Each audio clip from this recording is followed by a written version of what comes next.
Like I said, from no disrespect to Game, but can Game fill an arena right now? M can. It's levels to this shit. From surviving 5 gunshots in Compton to losing millions in court, the Game's life reads like a Shakespearean tragedy set to a West Coast beat. Expect betrayal, fame, feuds, and downfall. From Dre and 50 to Eminem and the law itself, this is the tragic fate of the Game. From Compton streets to rap stardom. What you're about to hear is the story of a man who came from absolutely nothing. A child born into gang warfare, a teenager who stared death in the face, and an artist who clawed his way to the pinnacle of hip-hop success only to watch it all crumble around him. This is the tragic fate of the Game, and trust me when I say that the journey from Compton's blood-stained streets to becoming one of rap's most controversial figures is more dramatic, more heartbreaking, and more complicated than any movie script could ever capture. Jason Terrell Taylor, the man the world would come to know as the Game, wasn't born with a silver spoon in his mouth. No, he was born on November 29, 1979 in Compton, California, a city that during the late 70s and 80s was essentially a war zone where gang violence dictated every aspect of daily life. This wasn't just any neighborhood struggle we're talking about here. This was Compton during the height of the Crips and Bloods rivalry, a time when the color of your bandana could literally determine whether you lived or died that day. But here's where the Game story gets even more devastating. His parents were both affiliated with the Crips gang, and his family dynamics were so dysfunctional, so utterly broken, that by the time young Jason was just a small child, he and his siblings were ripped from their home and placed in foster care for 6 years due to parental issues, including substance abuse and incarceration. Can you imagine that? A child, barely old enough to understand the world, being shuttled from home to home, never knowing stability, never knowing what it felt like to have a normal childhood. His mother worked graveyard shifts just to keep food on the table, and his father struggled with behavioral issues that made it impossible for the family to stay together. The trauma that young Jason experienced during these formative years is almost incomprehensible. This wasn't just poverty, this was exposure to violence on a scale that most people couldn't even fathom in their worst nightmares. At just 7 years old, the Game witnessed his first dead body during a neighborhood incident, a moment that would forever normalize violence in his young mind. Think about that for a second. 7 years old. Most kids at that age are playing with action figures and watching cartoons. The Game was watching real-life death play out on his streets, and this experience contributed to a mindset where violence became as routine as breathing, where he later admitted he didn't care if he lived or died past age 25. As if that wasn't enough devastation for one childhood, the Game's path took an even darker turn when he was influenced by his older half-brother, George Taylor III, also known as Big Feuds 100, a prominent gang leader. Under his brother's shadow, the Game affiliated with the Cedar Block Piru Bloods, one of the most notorious blood sets in Compton. This wasn't just teenage rebellion or trying to look cool. This was survival. This was belonging to something when everything else in his life felt chaotic and unstable. The Game attended Compton High School, where he excelled at basketball and even briefly pursued community college, showing glimpses of potential for a different life. But the streets had other plans. He became deeply involved in drug dealing and street activities, a path that seemed inevitable given everything he'd been surrounded by since birth. The system had failed him, his parents couldn't protect him, and the streets became the only family he truly knew. And then came the night that changed everything, the night that would either kill Jason Taylor or transform him into the Game. On October 1st, 2001, around 2 a.m., the Game was shot 5 times during a home invasion at an apartment he shared with his brother in Bellflower, California. Now, the details of this shooting have been told and retold so many times with varying accounts, but here's what we know for certain based on the Game's own reflections. He was alone when intruders knocked on his door, posing as buyers in what appeared to be a drug deal gone catastrophically wrong. When he peered through the peephole, he recognized one of them as a frequent but untrustworthy visitor. The moment he opened that door, his life changed forever. Bang, bang, bang, bang, bang. 5 bullets tore through his body. The attack was swift, brutal, and according to the Game's later accounts, it sent him into a 3-day coma. But here's what makes this story so powerful and so tragic. In reflections shared years later, including a 2019 Instagram post and various interviews, the Game described the incident as a near-death experience where he felt completely indifferent to survival. He viewed the possibility of dying as normal given his lifestyle. 22 years old and already so numb to violence, so accustomed to death that staring down the barrel of mortality felt like just another Tuesday in Compton. Before he collapsed, he managed to call for help, and this phone call, these desperate final moments of consciousness, were what saved his life. When he woke up in that hospital bed, everything was different. His brother, following his instructions, had bought classic hip-hop albums, Dr. Dre's The Chronic, and other iconic records. And there, in that hospital room, with bullet wounds still healing and the weight of his mortality pressing down on him, the game spent 5 months studying these albums, absorbing every lyric, every beat, every flow, honing his skills with an obsession that only someone who'd just escaped death could muster. This wasn't just recovery, this was rebirth. This was a man deciding that if he was going to survive those bullets, then his survival had to mean something more than just returning to the streets that nearly killed him. This event not only scarred him physically, leaving visible bullet wounds, but also mentally, as he would later discuss in tracks like Dreams from his debut album, where he raps about waking from the coma around the release of Dre's 2001. This wasn't just a plot device for his music. This was real trauma, real survival, real transformation. Now, you might think that after surviving something like that, after literally being given a second chance at life, the game's story would be one of straightforward redemption. But as we're about to discover, the path from that hospital bed to rap superstardom was paved with both incredible success and devastating controversy. The game's entry into rap was absolutely meteoric, signing with Aftermath Entertainment under Dr. Dre and G-Unit Records. And when I say meteoric, I mean it exploded onto the scene with the force of a supernova. His 2005 debut album, The Documentary, debuted at #1 on the Billboard 200, selling over 586,000 copies in its first week and eventually moving over 2 million copies, earning double platinum status. The album featured massive hits like How We Do and Hate It or Love It, tracks that weren't just songs, they were anthems that captured the essence of West Coast hip-hop's resurgence. For a moment, just a beautiful fleeting moment, it seemed like the game had everything. He had Dr. Dre's legendary production behind him. He had 50 Cent's cosign giving him credibility. He had the respect of the industry. And most importantly, he had proven that a kid from Compton who'd been shot 5 times and left for dead could rise above it all and become a star. But here's the thing about hip-hop, and here's the thing about the game's tragic fate. Success is fragile, egos are massive, and loyalty is constantly tested. What looked like the beginning of an unstoppable career was actually the peak of a mountain that the game would soon start tumbling down. And that descent would be marked by feuds, controversies, legal battles, and personal demons that would haunt him for the next 2 decades. Because while the game was celebrating his debut album's success, tensions were already brewing beneath the surface. The most notorious feud began in 2005 with 50 Cent, stemming from loyalty disputes and creative control. You see, 50 Cent, embroiled in feuds with artists like Ja Rule, Fat Joe, Jadakiss, and Nas, expected unwavering loyalty from G-Unit members. But the game, he expressed neutrality, stating he had no issues with 50's enemies and was even open to collaborating with them. This was the match that lit the powder keg, and when that powder keg exploded, it would change the game's trajectory forever, setting him on a collision course with not just 50 Cent, but with his own credibility, his own legacy, and ultimately, his own tragic fate. The fall from grace and the feuds that defined him.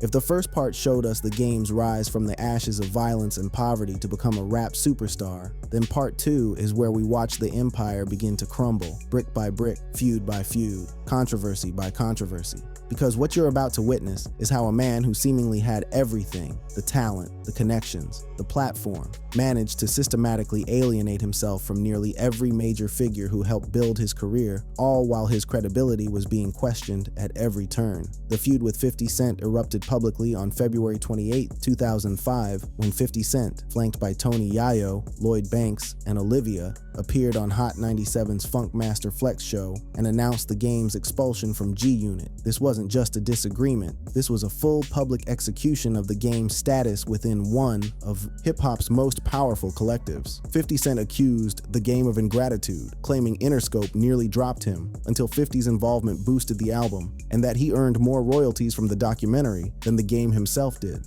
Now imagine this. You're the game. You're hearing your mentor and supposed big brother publicly disowning you on one of the biggest radio shows in hip-hop. The humiliation, the anger, the betrayal, it all came to a head when the Game and his entourage arrived at the station but were barred entry, leading to a shootout outside where Kevin Reed, a Compton associate of the Game, was shot in the leg. Suddenly, this wasn't just a rap beef, this was real violence, real bullets, real danger spilling out onto the streets of New York. A brief truce followed on March 9, 2005, at a Harlem charity event where both artists publicly shook hands. But this ceasefire proved to be about as substantial as smoke in the wind. By June 2005, the Game launched his infamous G-Unit campaign, a play on G-Unit's name that symbolized his defiance and declared all-out war. Then came the music, and oh boy, did the Game come with it. He released the mixtape You Know What It Is, Volume 3, featuring the absolutely epic 14-minute diss track, 300 Bars and Runnin', targeting 50 Cent, Tony Yayo, Lloyd Banks, and basically everyone in their circle, amplifying the vitriol to levels rarely seen even in hip-hop's most heated moments. But here's where the Game's tragic fate really starts to take shape, because this pattern, this cycle of respect turning to rivalry, collaboration turning to conflict, would repeat itself over and over again throughout his career. It wasn't just 50 Cent. The Game had feuds with Ras Kass involving multiple physical altercations, confrontations with Suge Knight involving rumors of slaps and death threats, and beef with Meek Mill in 2016 that involved diss tracks like 92 Bars and Pest Control amid snitching accusations. And then, and this is where it gets really complicated, there was the Eminem situation.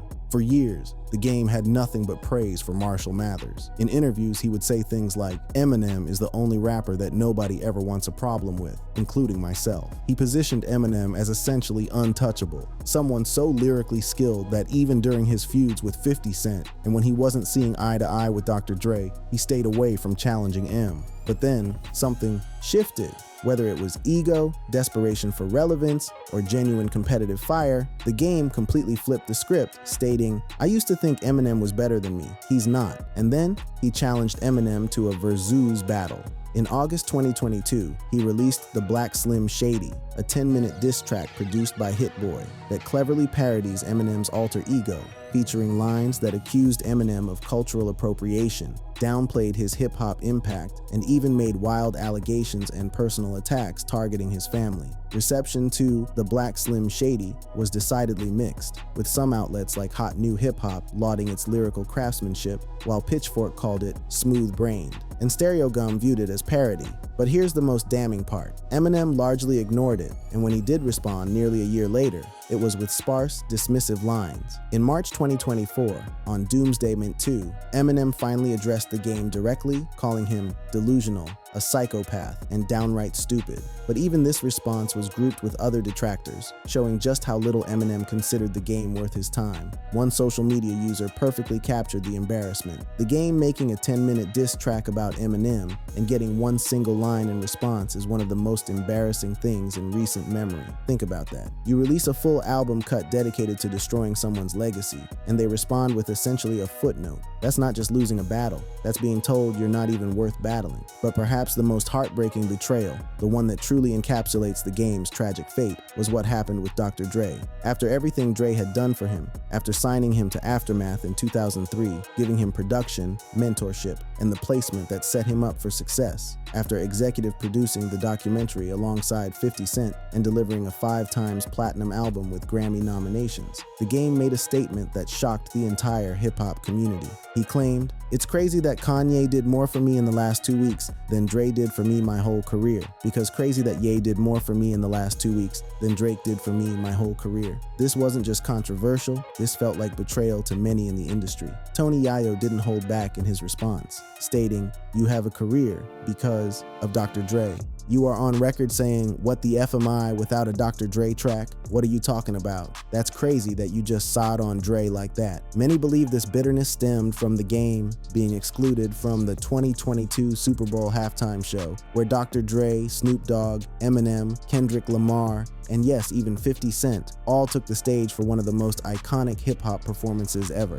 At first, he brushed it off, but later admitted the snub hurt, feeling abandoned by Dre and 50 alike. To some, his Kanye Kanye comment was less about reality and more about a hurt person lashing out, but the damage was already done. And speaking of damage, let's talk about the game's credibility issues, because while the feuds were playing out publicly, fans and other rappers were starting to notice something else. The game's stories weren't always adding up. Take the shooting that changed his life, the incident that supposedly sent him into a coma and inspired his entire career. The details kept changing. Sometimes he said he was shot 5 times. Other times it jumped to 7. In one version, he was left bleeding for hours. In another, his brother rushed in almost instantly. Even the length of the coma shifted. 3 days in one retelling, several weeks in another. Then there was the infamous lyric inconsistency. I woke up out the coma 2001, except Dr. Dre's album 2001 actually dropped in 1999. Hip-hop commentators like Joe Budden couldn't resist pointing out how the timeline changes every time the game tells it, and then came the ultimate credibility blow. The game was accused of posting a photoshopped picture with Tupac, attempting to link himself to West Coast royalty through digital manipulation. The backlash was immediate and brutal, with observers noting, "That's not fair. You photoshopped yourself on someone else and put a picture out with you and Pac. It's Pac, but it's not you." What was meant as a tribute instantly became a meme, with blogs roasting it and fans accusing the game of trying too hard. Even Tupac's fans, who usually welcome tributes, were vocal in their disappointment, feeling that manipulating Pac's image, even with good intentions, felt like exploitation. And if all of this wasn't enough to damage the game's reputation, there's one more claim that sent shockwaves through the hip-hop community. The game suggested he wrote 50 Cent's "What Up Gangsta," one of the opening tracks on Get Rich or Die Trying, when confronted. With this claim, 50 Cent's reaction was dismissive laughter, and his response was blunt. He said he wrote "What Up Gangsta." I'm like, come on, bro. He wasn't even around. That was before we even came into the picture. Tony Yayo was even more direct. You didn't write nothing. The claim was significant because, according to 50 Cent, not only did Game not write the song, his entire career wouldn't have existed without the help of both 50 and Dr. Dre, who handpicked the beats and laid down hooks all over the documentary. This pattern of embellishment, of rewriting history, of making claims that don't hold up under scrutiny, it all contributed to the game's tragic fall from grace. Because while he was undeniably talented, while his early work was genuinely groundbreaking, his need to inflate his role, to claim credit he hadn't earned, to constantly position himself as more important than he actually was, it all eroded the very credibility that had made him special in the first place. Legal battles, financial ruin, and the cost of controversy. If the first 2 parts of the game's story showed us his rise and his feuds, then part 3 reveals the devastating real-world consequences of a life lived in constant controversy, where legal battles mount, financial security crumbles, and the price of maintaining a street image while living in the public eye becomes almost unbearable. This is where the game's tragic fate moves from metaphorical to literal, from hip-hop drama to actual courtroom drama, from losing respect to losing everything. The game's legal troubles span over 2 decades, painting a picture of recurring conflict that started shortly after his rise to fame. We're talking about a pattern so extensive that it requires a timeline just to keep track of all the arrests, lawsuits, and legal judgments that have followed him throughout his career. In 2005, shortly after the documentary dropped, the game was sued for assaulting a fan at a concert alongside Snoop Dogg and Thaw Dogg Pound, with the plaintiff seeking $22 million for alleged battery and emotional distress. That same year, an incident at a Washington, D.C. radio station led to assault charges against him and his crew for attacking a DJ and cameraman, with his manager later being convicted. Then came October 2005, when the game was arrested in Greensboro, North Carolina, for disorderly conduct and resisting arrest after reportedly wearing a Halloween mask in a mall, filming shoppers, and refusing to leave. Police used pepper spray, and officers later sued Taylor for defamation, securing a $5 million judgment that was upheld in 2012. That's $5 million, not chump change by any measure, lost because of an incident that started with him refusing to take off a Halloween mask. By 2007, tensions escalated even further, with an arrest for threatening someone with a gun at a Los Angeles basketball game, leading to a no-contest plea on felony weapons charges in 2008. He served 60 days in jail, 150 hours of community service, and 3 years probation.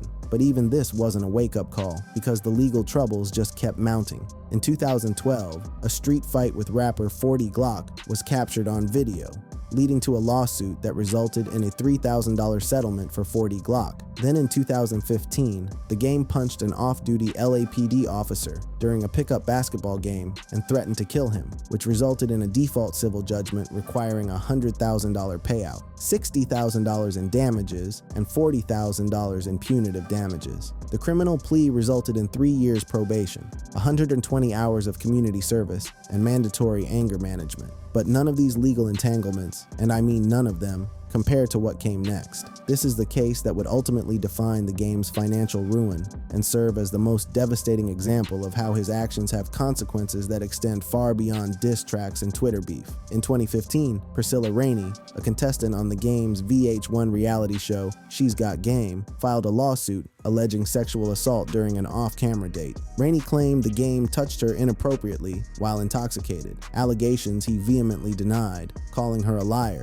But here's where the game made a catastrophic mistake. He failed to appear in court, which led to a default judgment in 2016, awarding Rainey $113 million in compensatory damages and $6 million in punitive damages, totaling over $7 million. Now, you might think that would be the end of it. Pay the settlement and move on. But the game didn't pay. Appeals upheld the ruling in 2019, and by 2020, Rainey gained ownership of the game's prolific records and the royalties from his album, Born to Rap. Think about that. An entire record label, all the revenue from an album seized because the game refused to comply with a court judgment. But it gets worse. In 2023, Rainey won another lawsuit alleging that the game had been hiding assets through shell companies, including transferring his home to his manager Wack 100. And then came the final blow. In May 2025, a judge ordered the sale of the game's $4 million Calabasas mansion to satisfy the debt, rejecting his claims for homestead exemption protection.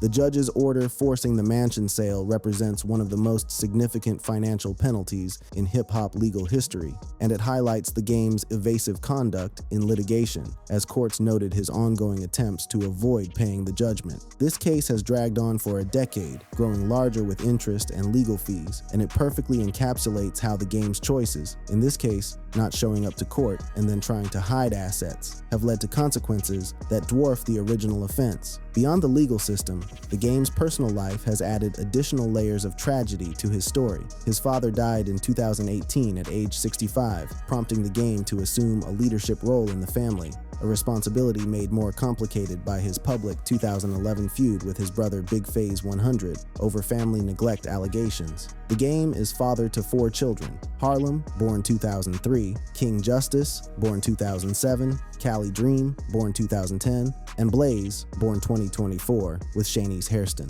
His engagements to Felicia Butterfield in 2006 and Tiffany Cambridge, featured on the VH1 show Marrying the Game from 2012-2014, ended amid infidelity admissions, with Cambridge alleging abuse, which the game denied. In 2014, he posted about the heartbreak of missing time with his kids, expressing deep regret over the personal cost of his lifestyle and choices. The financial strain of multiple lawsuits, combined with declining album sales, paints a picture of an artist whose commercial viability has diminished significantly since his early success. While the documentary sold over 2 million copies and Doctor's Advocate 2006 topped charts, later releases showed diminishing returns. Born to Rap 2019 peaked at only number 19, and Drillmatic Heart vs. Mind 2022 debuted at number 12 with just 25,000 units initially. This commercial decline, combined with the massive financial judgments against him, has led to whispers throughout the industry about the game's desperation for relevance and income. One particularly damaging accusation came from a rapper named Spar, who claimed the game scammed him by charging $4,000 for a verse that was never delivered. Spar stated he had previously paid the game to post one of his songs on Instagram, thought the verse request was legit, sent the money, but never received the promised feature. The accusations led to comments like, "Game charging $4,000 for a verse? Bro is down bad," painting a picture of an artist who's no longer the West Coast hero celebrating platinum albums, but someone hustling for survival, charging for Instagram posts and allegedly not delivering on promises. As of 2025, the game remains active, though recent reports indicate he has postponed shows due to health concerns, adding physical toll to the mounting emotional, legal, and financial struggles. Social media posts from his Instagram account show him celebrating the birth of his youngest son and posting about survival milestones, presenting a resilient public face even as the private reality appears far more complicated.